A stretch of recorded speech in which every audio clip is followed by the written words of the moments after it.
a Campfire Tales production of Sherlock Holmes and the Adventure of the Blue Carbuncle.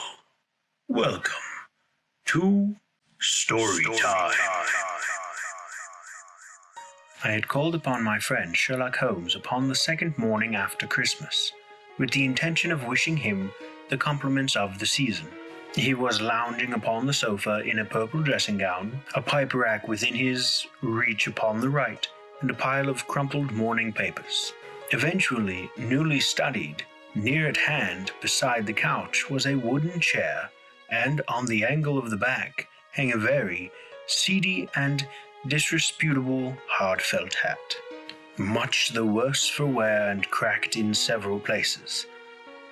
A lens and forceps lying upon the seat of the chair suggested that the hat had been suspended in this manner for the purpose of examination. "You are engaged," I said. "Perhaps I interrupt you."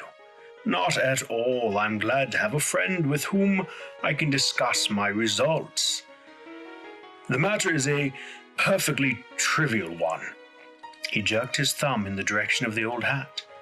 "But there are points in connection with it which are not entirely devoid of interest, and even of instruction." I seated myself in his armchair and warmed my hands before his crackling fire, for a sharp frost had set in, and the windows were thick with the iced crystals. "I suppose," I remarked, "that, homely as it looks, this thing has some deadly story linked on to it? That it is the clue which will guide you in the solution of some mystery and the punishment of some crime?" No crime," said Sherlock Holmes, laughing. "Only one of those whimsical little incidents which will happen when you have 4 million human beings all jostling each other within the space of a few square miles. Amid the action and reaction of so dense a swarm of humanity, every possible combination of events may be expected to take place, and many a little problem will be presented which may be striking and bizarre without being criminal.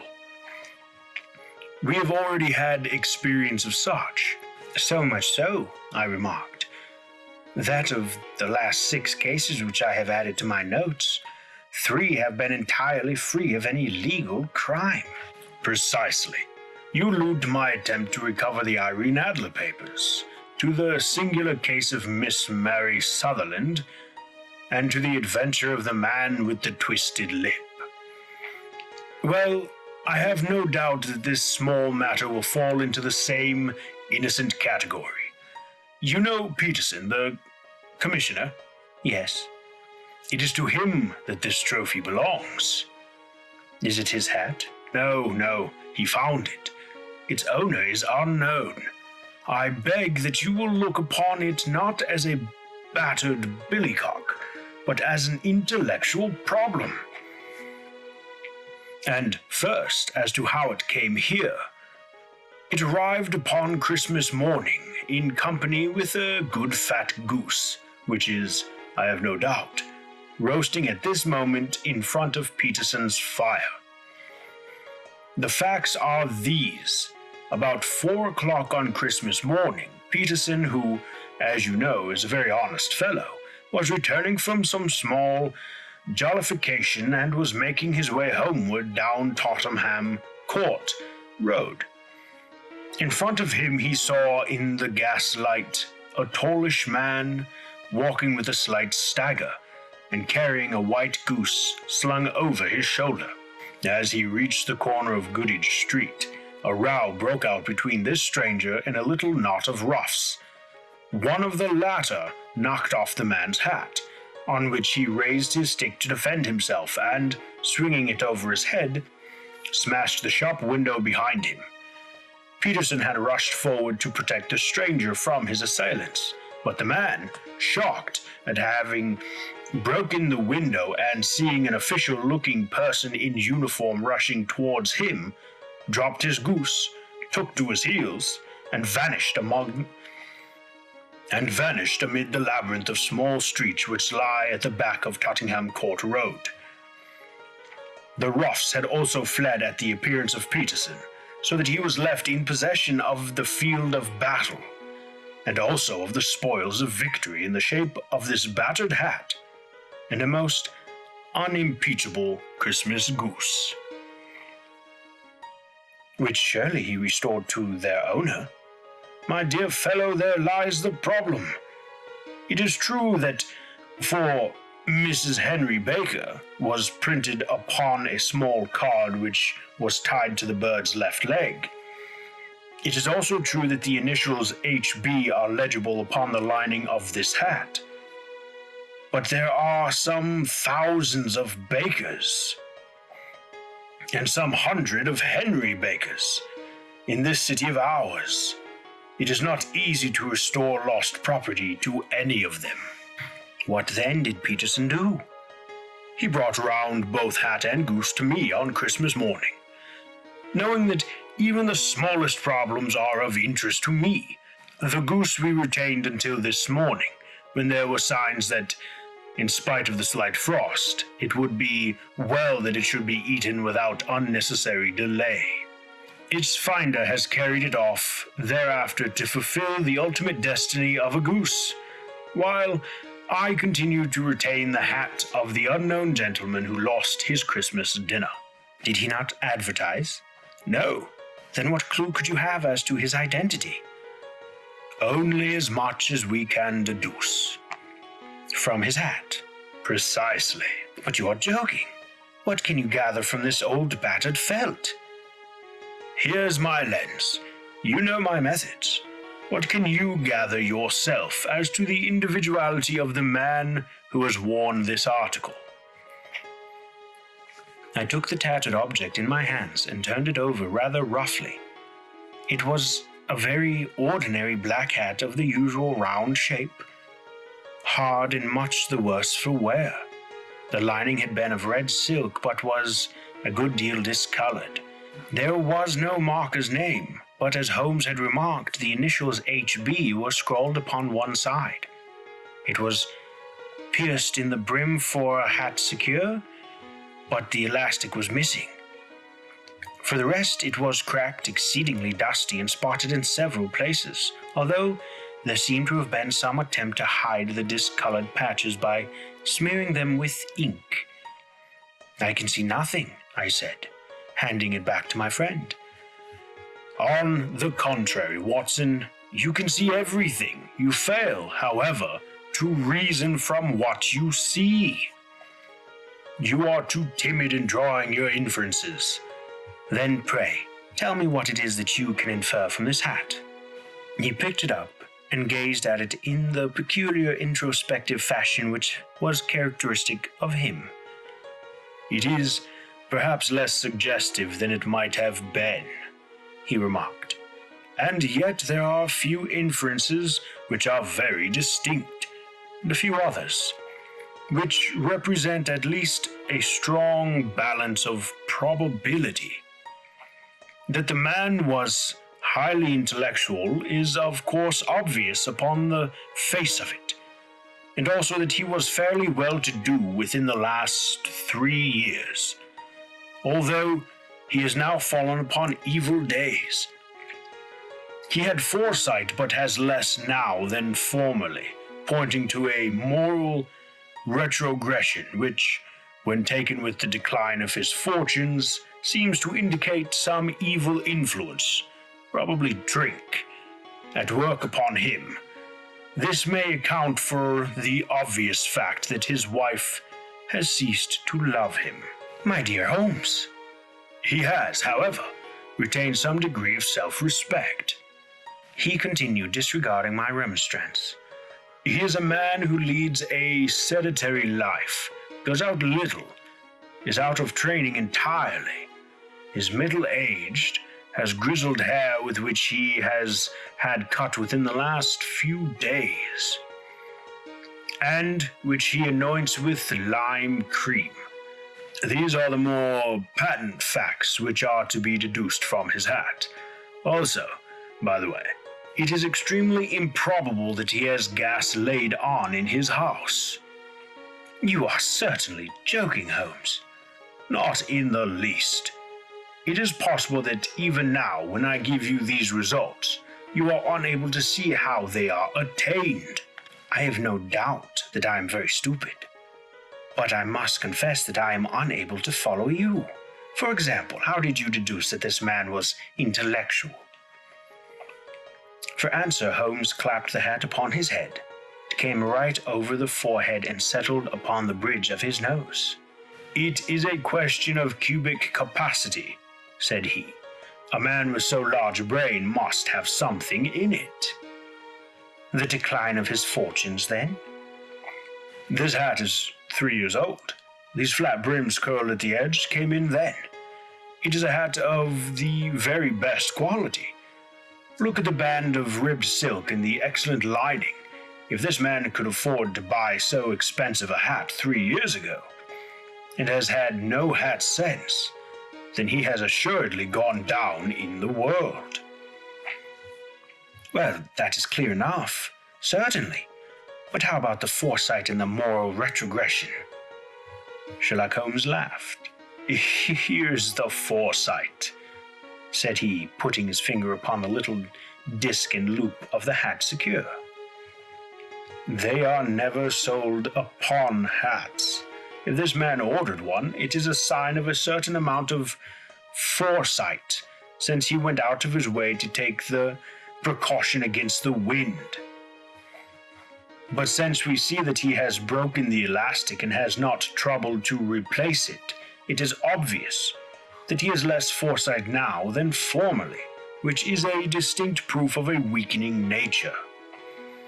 On the other hand, he has endeavored to conceal some of these stains upon the felt by dabbing them with ink, which is a sign that he has not entirely lost his self-respect. Your reasoning is certainly plausible. The further points that he is middle-aged, that his hair is grizzled, that it has been recently cut, and that he uses lime cream are all to be gathered from a close examination on the lower part of the lining. The lens discloses a large number of hair ends, clean cut by the scissors of the barber. They all appear to be adhesive, and there is a distinct odor of lime cream. This dust, you will observe, is not the gritty gray dust of the street, but the fluffy brown dust of the house, showing that it has been hung up indoors most of the time. While the marks of moisture upon the inside are proof positive that the wearer perspired very freely and could therefore hardly be in the best of training. But his wife? You said that she had ceased to love him. This hat has not been brushed for weeks. When I see you, my dear Watson, with a week's accumulation of dust upon your hat, and when your wife allows you to go out in such a state, I shall fear that you also have been unfortunate enough to lose your wife's affection. But he might be a bachelor. Nay, he was bringing home the goose as a peace offering to his wife. Remember the card upon the bird's leg? You have an answer for everything. But how on earth do you deduce that the gas is not laid on in his house? One tallow stain, or even two, might come by chance, but when I see no less than 5, I think that there can be little doubt that the individual must be brought into frequent contact with burning tallow. Walks upstairs at night probably with his hat in one hand and a guttering candle in the other. Anyhow, he never got tallow stains from a gas jet. Are you satisfied? Well, it is all very ingenious, I said, laughing. But since, as you said just now, there has been no crime committed and no harm done save of loss of a goose, all this seems to be rather a waste of energy. Sherlock Holmes had opened his mouth to reply when the door flew open and Peterson, the commissioner, rushed into the apartment with flushed cheeks and the face of a man who was dazed with astonishment. "The goose, Mr. Holmes, the goose, sir," he gasped. "Eh, what of it, then? Has it returned to life and flapped off through the kitchen window?" Holmes twisted himself round upon the sofa to get a fairer view of the man's excited face. "See here, sir. See what my wife found in his crop." He held out his hand and displayed upon the center of the palm a brilliantly scintillating blue stone, rather smaller than a bean in size, but of such purity and radiance that it twinkled like an electric point on the dark hollow of his hand. Sherlock Holmes sat up with a whistle. "By Jove, Peterson, this is a treasure trove indeed. I suppose you know what you've got." "A diamond, sir. A precious stone. It cuts into glass as though it were putty. It's more than a precious stone. It is the precious stone." "Not the Countess of Morcar's blue carbuncle?" I ejaculated. "Precisely so. I ought to know its size and shape, seeing that I have read the advertisement about it in the Times every day lately. It is absolutely unique, and its value can only be conjectured, but the reward offered of £1,000 is certainly not within a 20th part of the market price." "£1,000? Great Lord of mercy!" The commissioner plumped down into a chair and stared from one to the other of us. "That is the reward, and I have reason to know that there are sentimental considerations in the background which would induce the Countess to part with half of her fortune, if she could but recover the gem." "It was lost, I remember right, at the Hotel Cosmopolitan," I remarked. "Precisely so, on December 22nd, just 5 days ago. John Horner, a plumber, was accused of having abstracted it from the lady's jewel case. The evidence against him was so strong that the case had been referred to the as-is. I have some account of the matter here, I believe." He rummaged amid his newspapers, glancing over the dates, until at last he smoothed one out, doubled it over, and read the following paragraph. "Hotel Cosmopolitan jewel robbery. John Horner, 26, plumber, was brought up upon the charge of having upon the 22nd abstracted from the jewel case of the Countess of Morcar the valuable gem known as the blue carbuncle. James Ryder, upper attendant at the hotel, gave his evidence to the effect that he had shown Horner up to the dressing room of the Countess of Morcar upon the day of the robbery in order that he might solder the second bar of the grate, which was loose. He had remained with Horner some little time, but had finally been called away.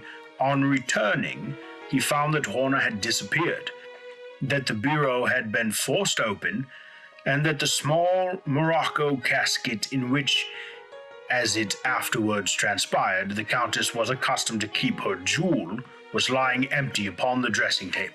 Ryder instantly gave the alarm, and Horner was arrested the same evening, but the stone could not be found either upon his person or in his rooms.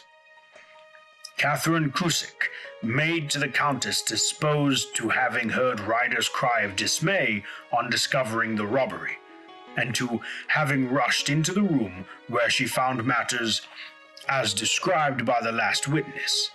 Inspector Bradstreet, B Division, gave evidence as to the arrest of Horner, who struggled frantically and protested his innocence in the strongest terms. Evidence of a previous conviction for robbery having been given against the prisoner, the magistrate refused to deal summarily with the offense, but referred it to the as-is.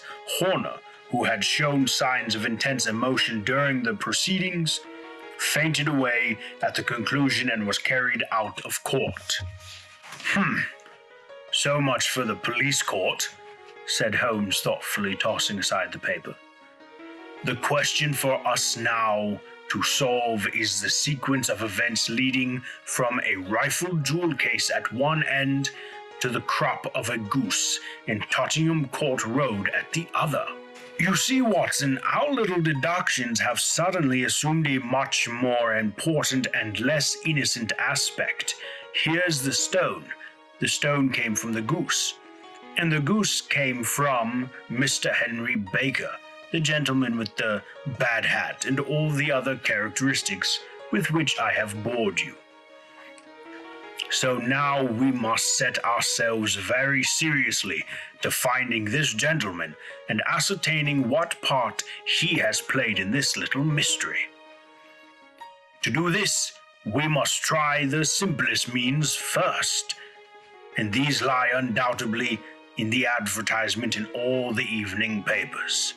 If this fail, I shall have recourse to other methods. What will you say? Give me a pencil and that slip of paper. Now then, found at the corner of Goodage Street a goose and a black felt hat.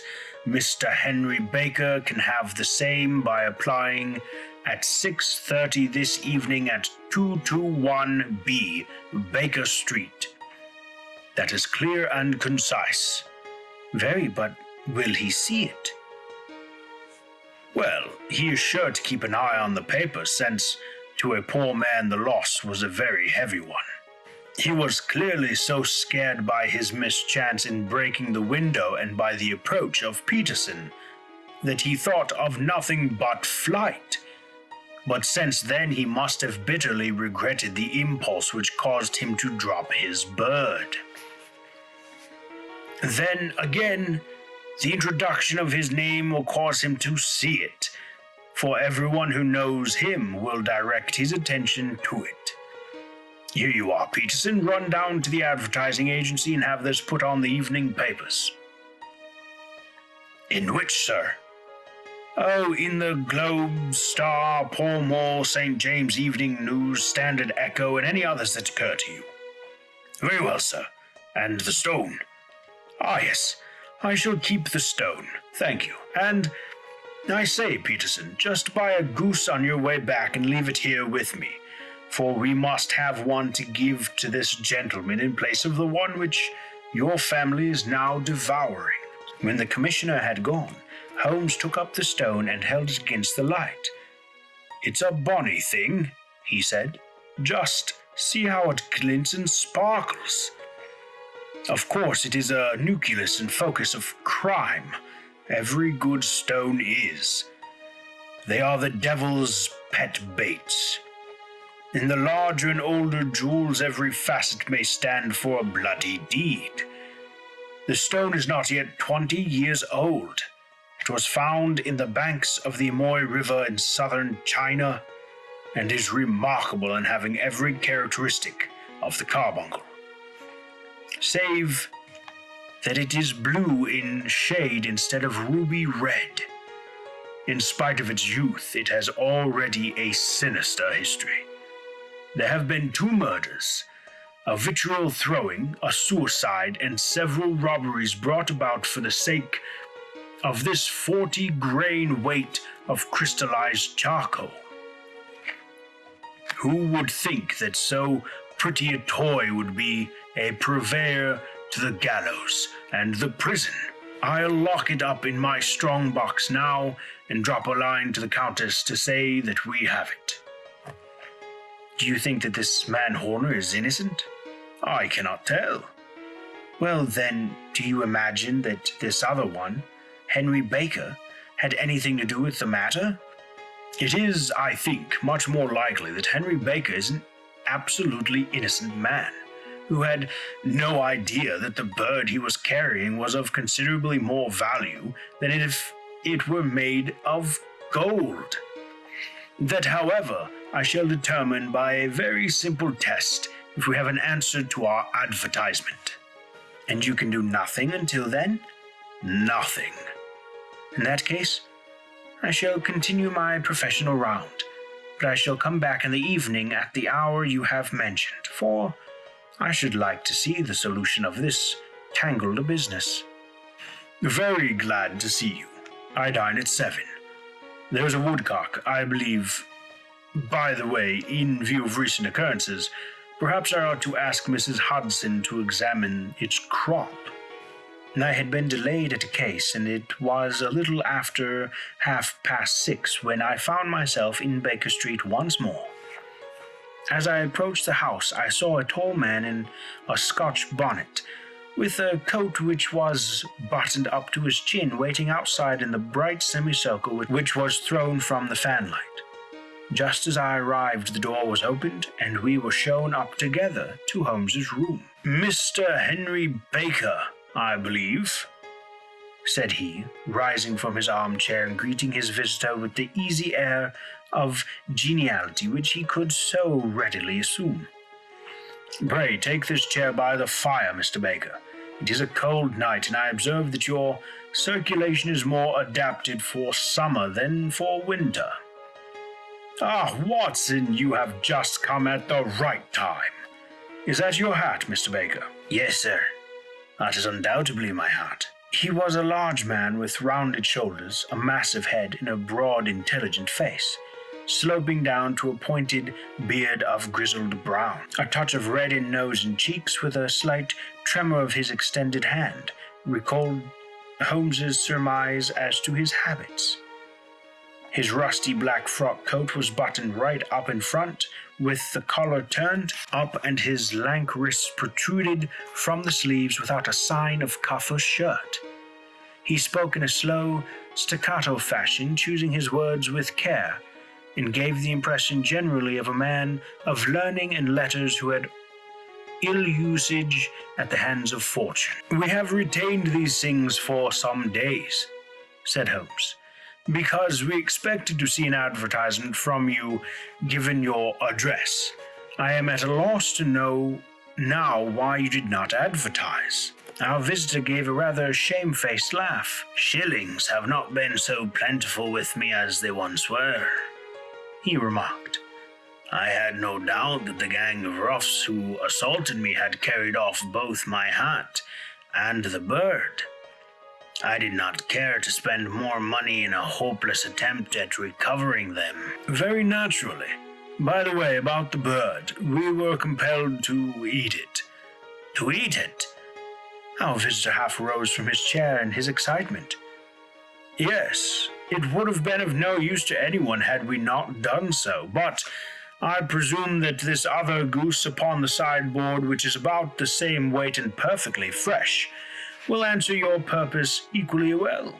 "Oh, certainly, certainly," answered Mr. Baker with a sigh of relief.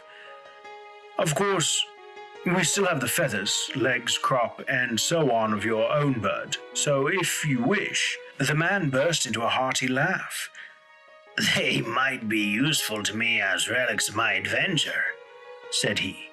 "But beyond that, I can hardly see what use the disjecta membra of my late acquaintance is going to be to me. No, sir. I think that with your permission I will confine my attentions to the excellent bird which I perceive upon the sideboard." Sherlock Holmes glanced sharply across at me with a slight shrug of his shoulders. "There's your hat, then, and there your bird," said he. "By the way, would it bore you to tell me where you got the other one from? I am somewhat of a fowl fancier, and I have seldom seen a better ground goose." "Certainly, sir," said Baker, who had risen and tucked his newly gained property under his arm. "There are a few of us who frequent the Alpha Inn, near the museum. We are to be found in the museum itself during the day, you understand. This year our good host, Windigate by name, instituted a goose club, by which, on consideration of some few pence every week, we were each to receive a bird at Christmas. My pence were duly paid, and the rest is familiar to you. I am much indebted to you, sir, for a Scotch bonnet is fitted neither to my ears nor my gravity." With a comical pomposity of manner, he bowed solemnly to both of us, and strode off upon his way. "So much for Mr. Henry Baker," said Holmes when he had closed the door behind him. "It is quite certain that he knows nothing whatsoever about the matter. Are you hungry, Watson?" "Not particularly." "Then I suggest that we turn our dinner into a supper and follow up this clue while it is still hot? By all means. It was a bitter night, so we drew on our ulsters and wrapped cravats about our throats. Outside the stairs were shining coldly into a cloudless sky, and the breath of the passers-by blew out into smoke like so many pistol shots. Our footfalls rang out crisply and loudly as we swung through the doctor's quarters. Wimpole Street, Harley Street, and so through Wigmore Street into Oxford Street. In a quarter of an hour we were in Bloomsbury, at the Alpha Inn, which is a small public house at the corner of one of the streets which runs down into Holborn. Holmes pushed open the door of the private bar and ordered 2 glasses of beer from the ruddy-faced, white-aproned landlord. "Your beer should be excellent if it is as good as your geese," said he. "My geese?" The man seemed surprised. "Yes, I was speaking only half an hour ago to Mr. Henry Baker, who was a member of your goose club." "Ah, yes, I see. But you see, sir, them's not our geese." "Indeed, whose then?" "Well, I got the 2 dozen from a salesman in Covent Garden." "Indeed, I know some of them. Which was it?" "Breckenridge is his name." "Ah, I don't know him. Well, here's your good health, landlord, and prosperity to your house. Good night. Now for Mr. Breckenridge," he continued, buttoning up his coat as we came out into the frosty air. "Remember, Watson, that though we have so homely a thing as a goose at one end of this chain, we have at the other a man who will certainly get 7 years penal servitude unless we can establish his innocence. It is possible that our inquiry may not confirm his guilt, but in any case we have a line of investigation which has been missed by the police, and which a singular chance has placed in our hands. Let us follow it out to the bitter end. Faces to the south, then, and quick march." We passed across Holborn, down Edel Street, and so through a zigzag of slums to Covent Garden Market. One of the largest stalls bore the name of Breckenridge upon it, and the proprietor, a horsey-looking man with a sharp face and trim side whiskers, was helping a boy to put up the shutters. "Good evening. It's a cold night," said Holmes. The salesman nodded and shot a questioning glance at my companion. "Sold out of geese, I see," continued Holmes, pointing at the bare slabs of marble. "Let you have 500 tomorrow morning." "That's no good." "Well, there's some on the stall with the gas flare." "Ah, but I was recommended to you." "Who by?" "The landlord at the Alpha." "Ah, yes, I sent him a couple of dozen." "Fine birds they were, too. Now, where did you get them from?" To my surprise, the question provoked a burst of anger from the salesman. "Now then, mister," said he, and his head cocked and his arms akimbo, "what are you driving at? Let's have it straight now." "It is straight enough. I should like to know who sold you the geese which you supplied to the Alpha." "Well, then I shan't tell you so now." "Oh, it is a matter of no importance, but I don't know why you should be so warm over such a trifle." "Warm? You'd be warm, maybe, if you were pestered as I am. When I pay good money for a good article, there should be an end of the business, but it's where are the geese, and who did you sell the geese to, and what will you take for the geese? One would think they were the only geese in the world, to hear the fuss that is made over them." "Well, I have no connection with any other people who have been making inquiries," said Holmes carelessly. "If you won't tell us, the bet is off, that is all, but I'm always ready to back my opinion on a matter of fowls, and I have a fiver on it that the bird I ate is country bred." "Well, then you've lost your fiver, for it's town bred," snapped the salesman. "It's nothing of the kind." "I say it is. I don't believe it." "Do you think you know more about fowls than I, who have handled them ever since I was a nipper? I tell you all these birds that went to the Alpha were town bred." "You'll never persuade me to believe that." "Well, you bet then." It's merely taking your money, for I know that I am right.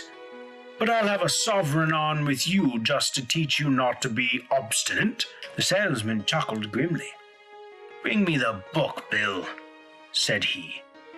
The small boy brought round a small thin volume and a great greasy-backed one, laying them out together beneath the hanging lamp. "Now then, Mr. Cocksure," said the salesman, "I thought that I was out of geese, but before I finish you'll find that there is still one left in my shop.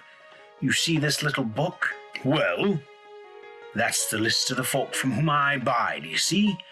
Well then, here on this page are the country folk, and the numbers after their names are where their accounts are in the big ledger. Now then, you see this other page in red ink? Well, that is a list of my town suppliers.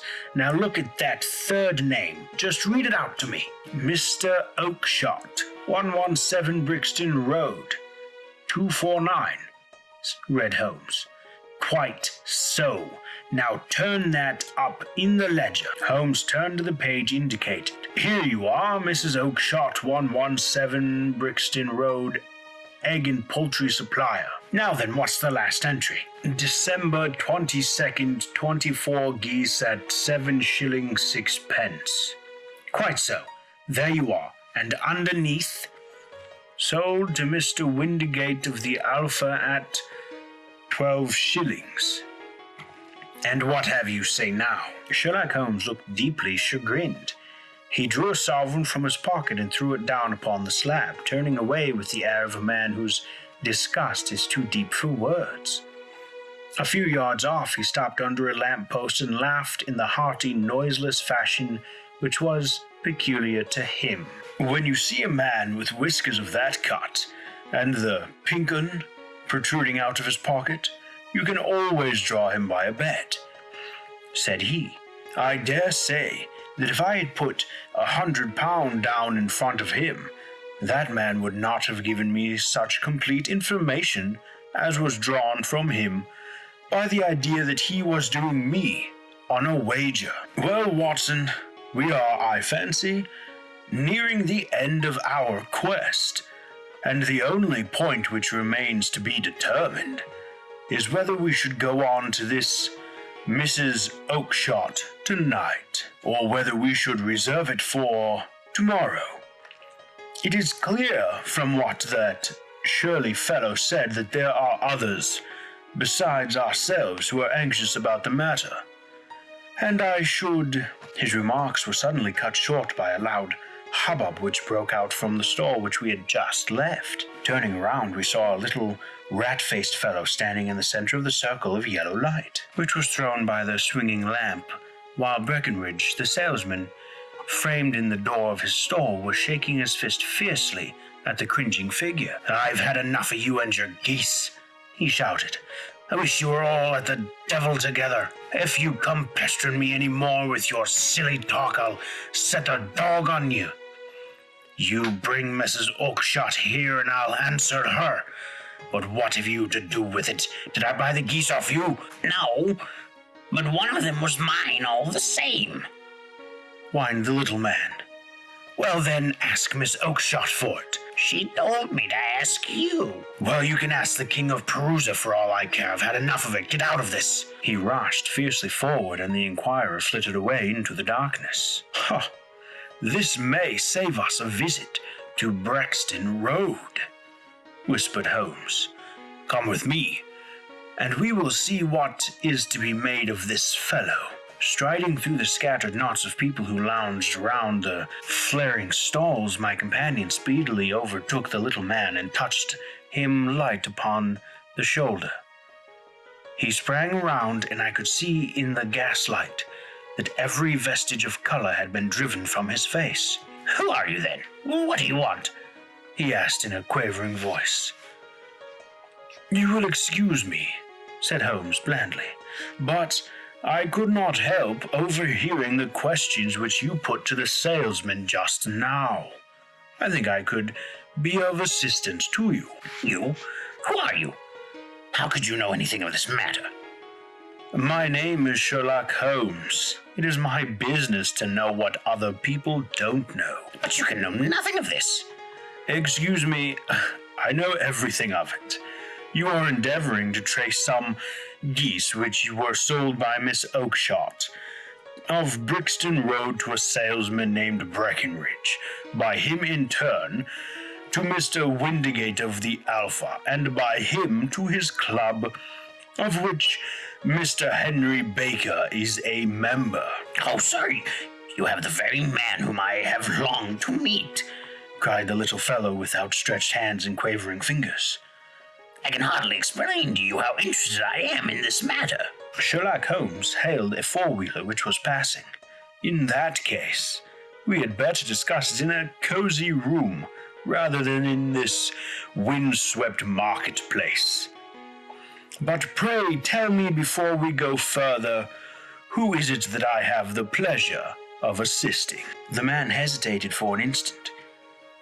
My name is John Robinson, he answered with a sidelong glance. No, the real name, said Holmes sweetly. It is always awkward doing business with an alias. A flush sprang to the white cheeks of the stranger. Well then, said he, my real name is James Ryder. Precisely so. Head attendant of the Hotel Cosmopolitan. Pray step into the cab, and I shall soon be able to tell you everything which you would wish to know. The little man stood glancing from one to the other of us with half-frightened, half-hopeful eyes, as one who is not sure whether he is on the verge of a windfall or a catastrophe. Then he stepped into the cab, and in half an hour we were back in the sitting room of Baker Street. Nothing had been said during our drive, but the high, thin breathing of our new companion and the clasping and unclasping of his hands spoke of the nervous tension within him. Here we are, said Holmes cheerfully, as we filled into the room. The fire looks very seasonable in this weather. You look cold, Mr. Ryder. Pray, take the basket chair. I will just put on my slippers before we settle this matter of yours. Now then, you want to know what became of those geese? Yes, sir. Or rather, I fancy, of that goose. It was one bird, I imagine, in which you were interested, white with a black bar across the tail? Ryder quivered with emotion. Oh, sir, he cried. Can you tell me where it went? It came here. Here? Yes. And a most remarkable bird it proved. I don't wonder that you should take an interest in it. It laid an egg after it was dead. The bonniest, brightest little blue egg that has ever been seen. I have it here in my museum. Our visitor staggered to his feet and clutched the mantelpiece with his right hand. Holmes unlocked his strongbox and held up the blue carbuncle, which shone out like a star, with a cold, brilliant, many-pointed radiance. Ryder stood glaring with a drawn face, uncertain whether to claim it or to disown it. The game's up, Ryder, said Holmes quietly. Hold up, man, or you'll be into the fire. Give him an arm back into his chair, Watson. He's not got blood enough to go in for felony with impunity. Give him a dash of brandy, so now he looks a little more human. What a shrimp it is, to be sure. For a moment he had staggered and nearly fallen, but the brandy brought a tinge of color into his cheeks, and he sat staring with frightened eyes at his accuser. I have almost every link in my hands, and all the proofs which I could possibly need, so there is little which you need tell me. Still, that little may as well be cleared up to make the case complete. You had heard, Ryder, of this blue stone of the Countess of Morcar's. It was Catherine Cusick who had told me of it, said he in a crackling voice. I see. Her ladyship's waiting maid. Well, the temptation of sudden wealth so easily acquired was too much for you, as it has been for better men before you. But you were not very scrupulous in the means you used. It seems to me, Ryder, that there is the making of a very pretty villain in you. You knew that this man, Horner, the plumber, had been concerned in some such matter before, and that suspicion would rest the more readily upon him. What did you do then? You made some small job in my lady's room, you and your confederate Cusick, and you managed that he should be the man sent for. Then, when he had left, you rifled the jewel case, raised the alarm, and had this unfortunate man arrested. You then... Ryder threw himself down suddenly upon the rug and clenched at my companion's knees. "For God's sake, have mercy," he shrieked. "Think of my father, of my mother. It would break their hearts. I never went wrong before. I never will again. I swear it. I'll swear on the Bible. Or don't bring it into court. For Christ's sake, don't." "Get back into your chair," said Holmes sternly. "It is very well to cringe and crawl now, but you thought little enough of this poor Horner in the dock for a crime of which he knew nothing." "I will fly, Mr. Holmes. I will leave this country, sir. Then the charge against him will break down." We will talk about that. And now let us hear a true account of the next act. How came the stone into the goose? And how came the goose into the open market? Tell us the truth, for there lies your only hope of safety." Ryder passed his tongue over his parched lips. "I will tell you it just as it happened, sir," he said. "When Horner had been arrested, it seemed to me that it would be best for me to get away with the stone at once, for I did not know at what moment the police might not take it into their heads to search me and my room. There was no place about the hotel where it would be safe. I went out as if on some commission and made for my sister's house. She had married a man named Oakshott and lived in Brixton Road, where she fattened fowls for the market.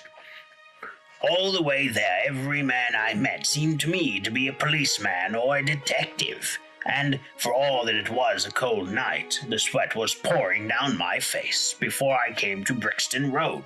My sister asked me what was the matter and why I was so pale. But I told her that I had been upset by the jewel robbery at the hotel. Then I went into the backyard and smoked a pipe and wondered what it would be best to do. I had a friend once called Maudsley, who went to the bad and has just been serving his time in Pentonville. One day he had met me and fell into talk about the ways of thieves and how they could get rid of what they stole. I knew that he would be true to me, for I knew one or two things about him, so I made up my mind to go right on to Kilburn, where he lived, and take him into my confidence. He would show me how to turn the stone into money. But how to get to him in safety, I thought of the agonies I had gone through in coming from the hotel. I might at any moment be seized and searched, and there would be the stone in my waistcoat pocket. I was leaning against the wall at the time and looking at the geese which were waddling about round my feet, and suddenly an idea came into my head which showed me how I could beat the best detective that ever lived. My sister had told me some weeks before that I might have the pick of her geese for a Christmas present, and I knew that she was always as good as her word. I would take my goose now, and in it I would carry my stone to Kilburn. There was a little shed in the yard, and behind this I drove on one of the birds. A fine big one, white with a bared tail. I caught it, and prying its bill open, I thrust the stone down in its throat as far as my fingers could reach. The bird gave a gulp, and I felt the stone pass along its gullet and down into its crop. But the creature flapped and struggled, and out came my sister to know what was the matter. And as I turned to speak to her, the brute broke loose and fluttered off among the others. Whatever were you doing with that bird, Jem? Says she. Well, you said you'd give me one for Christmas, and I was feeling which was the fattest. Oh, Says she. we've set yours aside for you. Jem's bird, we call it. That's the big white one over yonder. There's 26 of them, which makes one for you and one for us, and 2 dozen for the market. Thank you, Maggie, I says. But if it is all the same to you, I'd rather have that one I was holding just now. The other is a good 3 pound heavier, said she, and we fattened it expressly for you. Never mind, I'll have the other, and I'll take it now, said I. Oh, just as you like, She said, a little huffed. Which is it you want then? That white one with the barred tail right in the middle of the flock. Oh, very well. Kill it and take it with you. Well, I did what she said, Mr. Holmes, and I carried the bird all the way to Kilburn. I told my pal what I had done, for he was a man that it was easy to tell a thing like that, too. He laughed until he choked, and we got a knife and opened the goose. My heart turned to water, for there was no sign of the stone, and I knew that some terrible mistake had occurred. I left the bird, rushed back to my sister's, and hurried into the backyard. There was not a bird to be seen there. Where are they all, Maggie? I cried. Gone to the dealer, Jem. Which dealer? Breckenridge of Covent Garden. But was there another with a barred tail? I asked. The same as the one I chose? Why, yes, Jem. There were 2 barred-tailed ones, and I could never tell them apart. Well, then of course I saw it all, and I ran off as hard as my feet would carry me to this man Breckenridge, but he had sold the lot at once, and not one word would he tell me to where they had gone. You heard him yourselves tonight. Well, he has always answered me like that. My sister thinks that I'm going mad. Sometimes I think that I am myself, and now I myself am branded thief, without ever having touched the wealth for which I sold my character. God help me. God help me. He burst into convulsive sobbing, with his face buried in his hands. There was a long silence, broken only by his heavy breathing and by the measured tapping of Sherlock Holmes's fingertips upon the edge of the table. Then my friend rose and threw open the door. "Get out," said he. What, sir? Oh, heaven bless you. No more words. Get out. And no more words were needed. There was a rush, a clatter upon the stairs, the bang of a door, and the crisp rattle of running footfalls from the street. "After all, Watson," said Holmes, reaching up his hand for his clay pipe, "I am not retained by the police to supply their deficiencies. If Horner were in danger, it would be another thing. But this fellow will not appear against him, and the case must collapse. I suppose that I am commuting a felony, but it is just possible that I am saving a soul. This fellow will not go wrong again. He is too terribly frightened. Send him to jail now, and you make him a jailbird for life. Besides, it is a season of forgiveness. Chance has put in our way a most singular and whimsical problem, and its solution is its own reward. If you will have the goodness to touch the bell, Doctor, we will begin another investigation in which also a bird will be the chief feature." I hope you enjoyed this story, and please don't forget to like, comment, and subscribe, and follow me on Twitter so you don't miss a thing. And between stories, while you wait for the next one to come out, head on over to Gaming by the Campfire and enjoy a good game. Until next time, my friends, fare thee well.